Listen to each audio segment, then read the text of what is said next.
Começa agora o programa Hora e a Vez da Pequena Empresa, sempre levando para você muitas informações e atrações. Confira. O professor Joelson Sampaio dando orientações de como conciliar as compras de final de ano com as despesas de janeiro.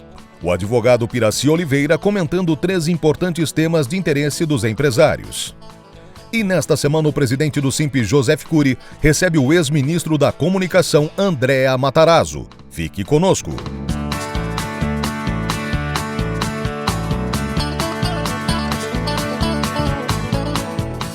A Sociedade Amigos da 2ª Divisão de Exército, SASD, realizou no dia 19 de dezembro, nas dependências do Clube Círculo Militar, jantar em comemoração aos 27 anos da entidade.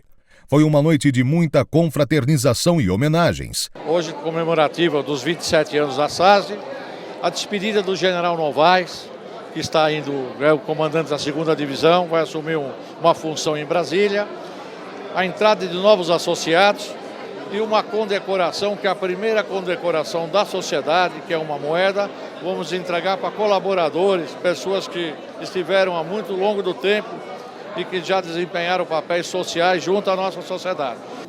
A gente deve destacar exatamente a SASD, que hoje está completando 27 anos, pelo seu importante papel de facilitar e garantir, vamos dizer assim, a integração dos militares, não apenas da 2ª Divisão de Exército, mas do Comando Militar do Sudeste, aqui junto à sociedade paulistana, né?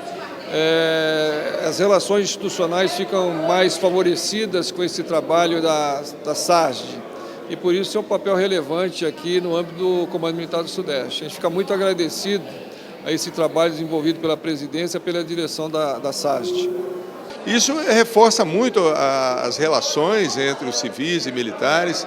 Eles nos conhecem melhor, conhecem como o Exército cumpre a missão dele, se prepara para o cumprimento da sua missão e os nossos valores. Então, esta sociedade de amigos, ela nos permite uma maior integração, ela nos apoia, né? E é um privilégio muito grande poder conviver com pessoas que estão sempre dispostas a nos ajudar e, principalmente, que cultuam também os valores do nosso Exército. Eu acho que o grande beneficiário dessa sociedade da SASD são os próprios militares, porque nós sempre estamos chegando no lugar.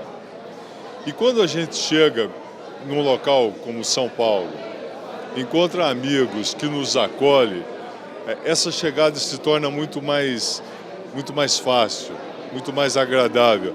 A gente chega para um local onde já existe amigos e aonde a gente vai ser mais um a incorporar esse grupo de amigos. Esse evento é de uma importância extraordinária. Não há no Brasil nenhuma outra entidade que tenha conseguido estabelecer um congraçamento, uma união entre representantes da sociedade civil e um ramo das Forças Armadas, como é o caso aqui do Exército, representado por sua 2ª Divisão. A SASD é uma integração civil-militar, uma sociedade civil que apoia os militares e também são apoiadas pelos militares. Ela apoia e é apoiada. É muito importante para nós ter essa sociedade, as forças vivas da sociedade aqui conosco.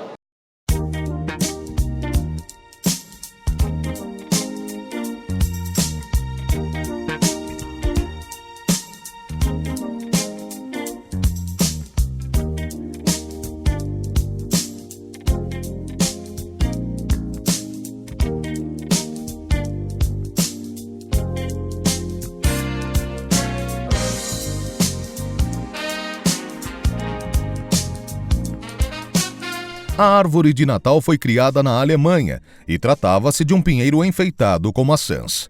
O primeiro registro sobre a montagem de uma árvore de Natal, no entanto, vem da Letônia em 1510. Afinal, em que dia devemos montar a árvore de Natal? E quando devemos desmontá-la? No Brasil, a tradição diz que a árvore deve ser montada em 6 de dezembro, dia de São Nicolau, e desmontada em 7 de janeiro, depois do Dia de Reis. Essa, você sabia?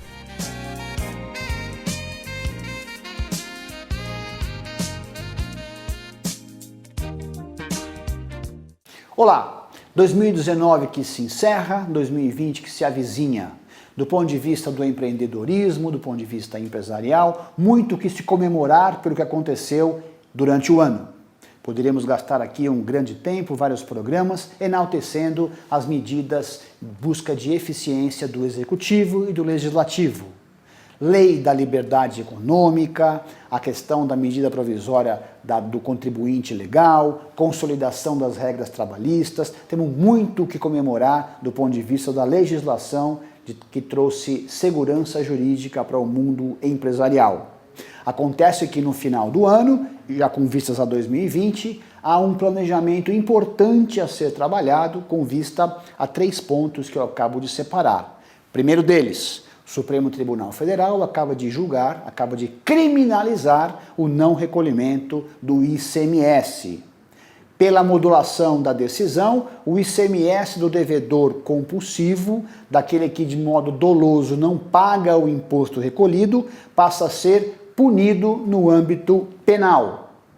Igualmente, nós temos a questão do excesso de mandato, também regulamentado na Lei da Liberdade Econômica, estabelecendo que o administrador e o sócio respondem com bens pessoais se atuar com dolo, com excesso de mandato, com benefício próprio. São 2 situações extremamente complexas que são baseadas na prova contábil. Igualmente, o CARF, para concluir o exemplo, estabeleceu um posicionamento mais concreto de que o lucro presumido isento é aquele baseado em contabilidade idônea. Portanto, criminalização do ICMS não repassado, responsabilização de sócios e administradores e excesso de tributação ou tributação do lucro isento na sistemática do lucro presumido são baseadas fundamentalmente na contabilidade idônea. Então, nesse momento, nesse espaço, dezembro de 2019, cabe o alerta de que para 2020, mais do que nunca, contabilidade idônea, contabilidade com atendimento dos preceitos gerais de contabilidade, são fundamentais para que não haja reflexo criminal, ICMS, patrimonial, responsabilização de sócios, e tributário, que é a oneração pelo imposto de renda na fonte do excesso de lucro presumido. Toda atenção para esse assunto. Em 2020, estaremos aqui novamente trabalhando cada um desses pontos. Até lá e mantenha-se conosco.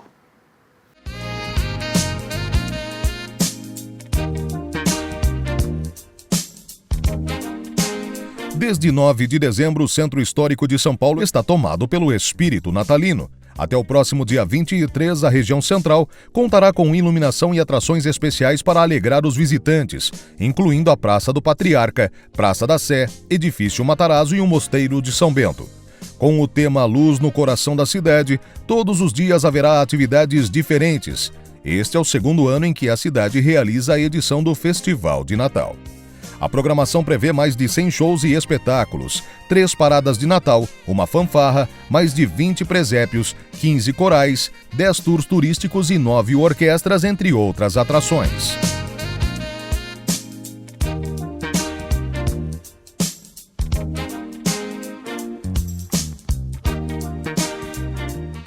Sempre quando chega ao final do ano, o grande desafio é conciliar as compras de final de ano, de dezembro, com as despesas de janeiro.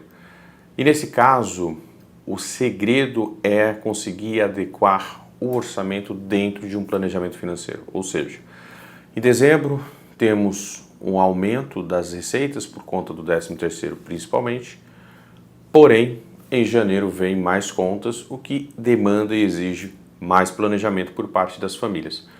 O que acontece com muitas famílias que já entram o ano endividadas é que gastam dinheiro em dezembro, compram todos os presentes e esquecem que em janeiro vai ter bastante coisa para pagar. Então, o segredo para começar um ano bem equilibrado financeiramente é utilizar o mês de dezembro para fazer um planejamento e a partir daí sim fazer suas compras de forma consciente para chegar em janeiro conseguir fazer, além dos pagamentos, até uma reserva para o restante do ano.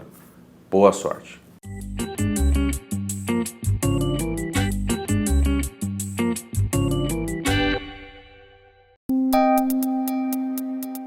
Entrevista da semana.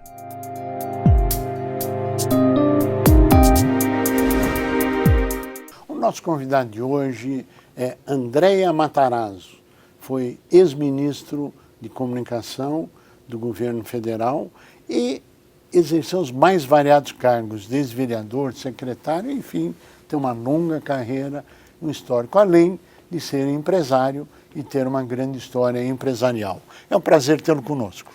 Joseph, muito obrigado. O prazer é meu estar aqui no SINP, que é um sindicato de reconhecida luta, né, no nosso estado de São Paulo. Muito obrigado, é um prazer tê-lo conosco. O grande desafio chama-se Cidade de São Paulo, município de São Paulo. Com a sua experiência, eu acho que você tem muito a dizer sobre a cidade. E a gente queria começar com o primeiro tema: como fazer ou melhorar os negócios para micro, pequena empresa no município de São Paulo, na cidade de São Paulo. Olha, Joseph, é verdade. Eu, desde que fui secretário de subprefeituras aqui em São Paulo, eu me dediquei a estudar a cidade. E não tem dúvida que uma cidade com 12 milhões de habitantes, um dos pontos principais dela é a questão dos empregos. E São Paulo, como virou uma cidade de serviços, sem dúvida nenhuma, mas o comércio e os serviços, ambos, têm um papel primordial na cidade, não só na geração de renda, de receita para a cidade, mas principalmente nos seus empregos. E o que a gente tem visto nos últimos anos é como o poder público atrapalha o empreendedor.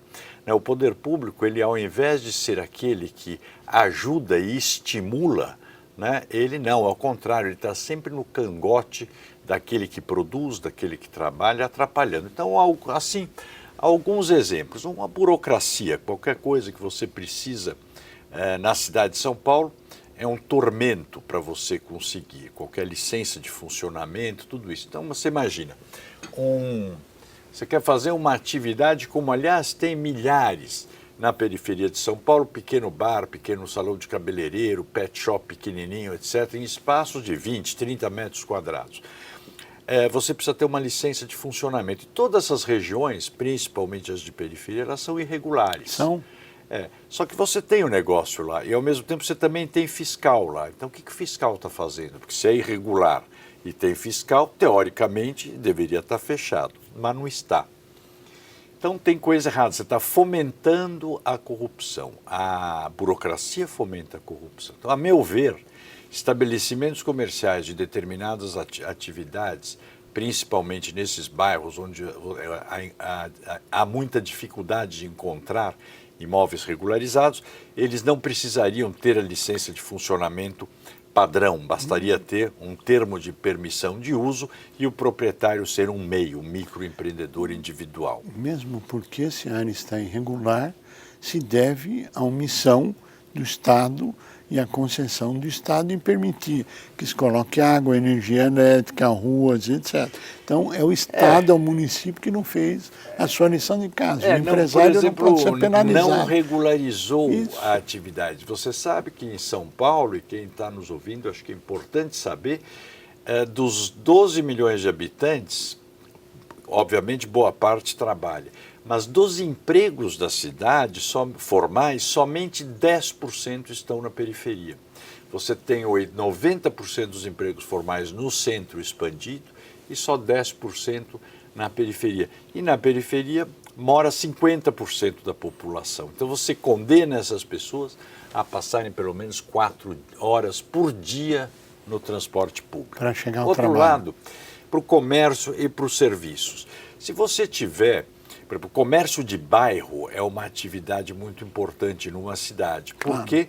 Porque ela dá sustentabilidade no local. As pessoas não precisam fazer grandes deslocamentos para ir trabalhar, não precisam fazer grandes deslocamentos também para fazer suas compras, para utilizarem serviços, etc. Isso, o que atrapalha isso? Por exemplo, as calçadas. As calçadas da cidade de São Paulo são trágicas, são péssimas. E são 1/3 dos trajetos de São Paulo são feitos a pé. Poderia ser muito mais. Mas como elas são muito ruins, as pessoas também procuram sair pouco a pé, pegam o carro. Já que está dentro do carro, ela vai para o comércio mais longe, não vai para aquele que ela poderia ter ido a pé. Outra coisa, iluminação pública. A cidade é muito escura. né? Sim. Você à noite você não se sente inseguro e ao mesmo tempo, quando você vai nas regiões de comércio e serviços muito fortes, como é o caso do Bom Retiro, como é o caso do Brás ou de São Miguel Paulista, e também na região da 25 de março, o que acontece? Você tem muito assalto. Tem. Então você poderia ter, o poder público deveria dar segurança nesses lugares, que são os maiores polos de comércio da América do Sul. Então, se você fizesse a operação delegada, que é aquela que o município contrata o policial militar no período de folga e colocasse eles lá, você daria também segurança para o consumidor estar na rua fazendo compras. Então, o poder público, eu sempre digo, ele não só não ajuda Como ele atrapalha? O empreendedor, o pequeno, médio empreendedor, mas ele atrapalha e muito, porque ele não faz aquelas coisas básicas que ele deveria fazer, que é a segurança, a iluminação pública e a manutenção da zeladoria básica do lugar.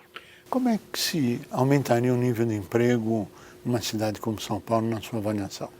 Olha, eu dou um exemplo que é bastante recente e muito fácil de mostrar.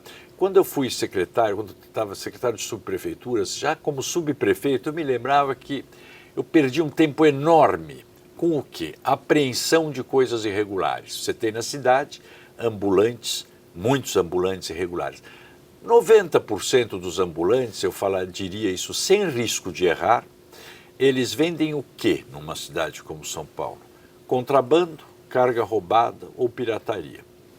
Mas tinha uma outra coisa que também vendiam na cidade e era proibido, que era comida de rua.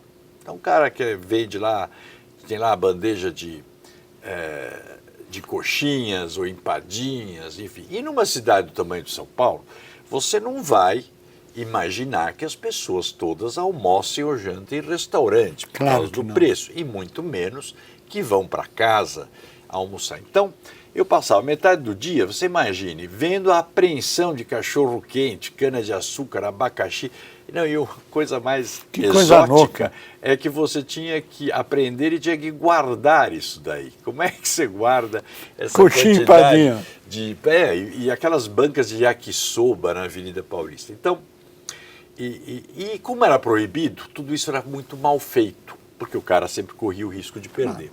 Te dou um exemplo, que era um absurdo, muita venda no centro da cidade. Como o cara morava longe, o que ele fazia? Ele guardava, por exemplo, a pamonha dentro dos sacos de lixo, amarrava o saco e pendurava dentro das galerias de esgoto. Tirava a tampa do bueiro e escondia lá dentro e no dia seguinte punha lá para vender de novo. Meu Deus, o que nós fizemos? No bueiro. Quando eu estava na Câmara, eu fiz uma lei, pesquisamos tudo o que tinha fora do Brasil. Até dois assessores meus, o Giovanni e o Lucas, eu sempre gosto de dar o direito autoral, porque eles fizeram um trabalho... merecido. Um trabalho brilhante. Pesquisaram como era feito nos países da Europa, principalmente, e também na América do Norte, Estados Unidos e Nova York especificamente.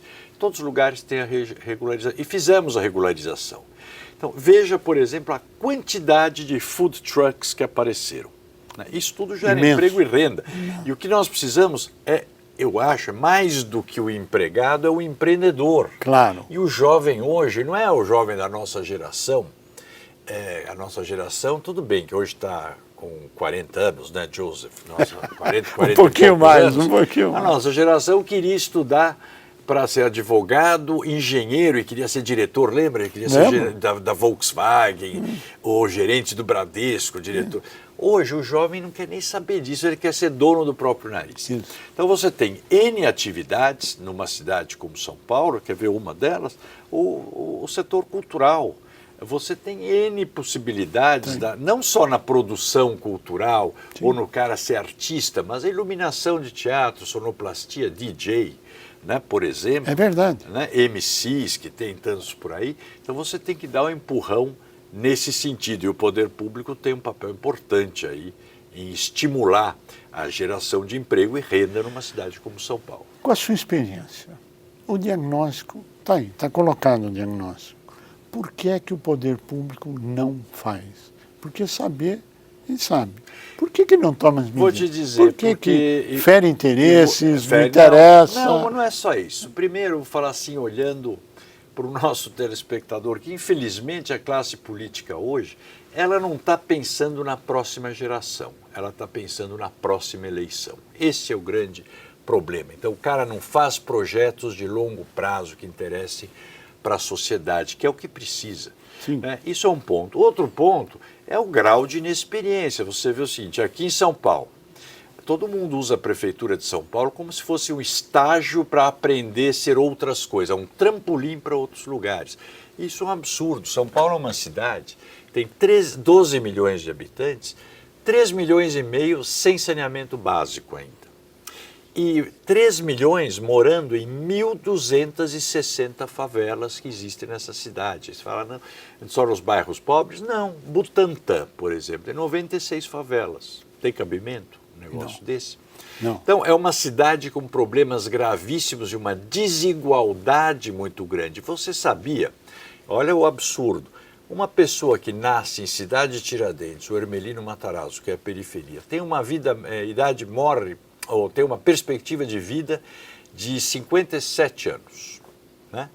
Uma pessoa que nasce em Moema ou em Pinheiros tem a perspectiva de vida dela de 76 anos. Ou seja, na mesma cidade, alguém que nasce na periferia está condenado a morrer 20 anos antes. Tem cabimento? Isso é indecente. É indecente. É uma vergonha. É imoral. Mas o que acontece? Então, aí vem, agora você está vendo a perspectiva nas eleições. Você tem candidato, parte deles, que nunca moraram em São Paulo, né? E querem ser candidatos a prefeito de São Paulo. E a Prefeitura de São Paulo não é um cargo para você aprender a vida pública. Ao contrário, ser prefeito de uma cidade como São Paulo é final de carreira, é a consagração de alguém que teve uma carreira pública aprendendo muito. E vou te dizer, porque também dificilmente, se o cara for um bom prefeito, ele sai da cidade popular. Porque você não vai agradar 12 milhões de pessoas em 4 anos. Improvável. Não, é impossível, porque eu trabalhei no ministro, fui ministro, fui secretário de Estado, fui secretário municipal. O que é muito interessante... E vereador também. Vereador. Mas o que é muito interessante é que na cidade, a pessoa está preocupada com o que acontece na porta da casa dela, no trajeto até o trabalho, no trajeto até a igreja ou a escola do filho. Ela não está preocupada com o resto. Então, eu me lembro até uma passagem que eu dou até como exemplo disso. Nós, quando eu estava na prefeitura, que fui secretário no período do Serra e do Kassab, 5 anos. Então, eu me lembro que nós fizemos, na época, 3.000 quilômetros de recapeamento de vias públicas para tirar buraco. Nunca ninguém tinha feito isso. Aliás, nunca até hoje. Quem mais fez... depois de nós foi o Paulo Maluf com 500 quilômetros. Então eu estava contando numa apresentação, fizemos 3.000 quilômetros de recapeamento, aí um senhor levantando a mão, secretário, quem que é amigo seu que mora nessa região que o senhor fez aí? Porque na minha não aconteceu nada de recapeamento.